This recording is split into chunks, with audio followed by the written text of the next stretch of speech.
മാതാ അമൃതാനന്ദമയി മഠം കണ്ണൂർ പനങ്കാവ് ആശ്രമത്തിലെ ബ്രഹ്മസ്ഥാന പ്രതിഷ്ഠാ വാർഷിക ഉത്സവത്തിന് നാളെ തുടക്കമാകും.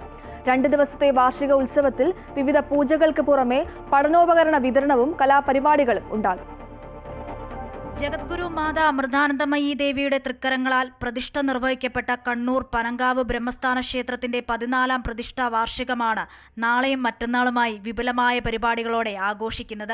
ഈ ദിവസങ്ങളിൽ കണ്ണൂർ ആശ്രമത്തിലും ബ്രഹ്മസ്ഥാന ക്ഷേത്രത്തിലും നടക്കുന്ന വിവിധ പൂജകൾക്കും ഹോമങ്ങൾക്കുമായുള്ള ഒരുക്കങ്ങൾ പൂർത്തിയായി. നാളെ പുലർച്ചെ 5 മണിക്ക് മഹാഗണപതി ഹോമത്തോടെയാണ് വാർഷിക മഹോത്സവത്തിന് തുടക്കമാകുന്നത്. കാർത്തികയും രോഹിണിയുമായി 2 ദിവസങ്ങളിലായിട്ട് 29-30 ദിവസങ്ങളിലാണ് ഇവിടെ പ്രതിഷ്ഠാ വാർഷികം നടക്കുന്നത്.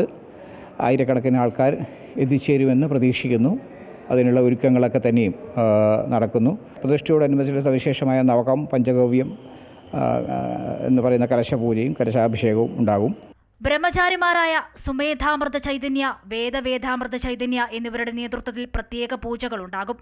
ബ്രഹ്മചാരിണിമാരായ സമരാധ്യാമൃത ചൈതന്യ, സുമേധാമൃത ചൈതന്യ എന്നിവരും പ്രഭാഷണങ്ങൾക്കും മറ്റു പ്രധാന പൂജകൾക്കും നേതൃത്വം നൽകും. ബുധനാഴ്ച രാവിലെ 5 മണിക്ക് മഹാഗണപതി ഹോമം, ശിവശക്തി ഹോമം, മഹാസുദർശന ഹോമം, നവകം, പഞ്ചഗവ്യം, കലശാഭിഷേകം, തുടർന്ന് സ്വാമി ജ്ഞാനാമൃതാനന്ദപുരിയുടെ നേതൃത്വത്തിൽ പ്രഭാഷണം, ഭക്തിഗാനസുധ എന്നിവയുണ്ടാകും. എല്ലാവർക്കും വിദ്യാഭ്യാസം എന്ന അമ്മയുടെ നിർദ്ദേശം ഉൾക്കൊണ്ട് നിർധന വിദ്യാർത്ഥികൾക്ക് പഠനോപകരണങ്ങൾ സമ്മാനിക്കും. ഉച്ചയ്ക്ക് 2:30 മുതൽ വിവിധ കലാപരിപാടികളും അരങ്ങേറും.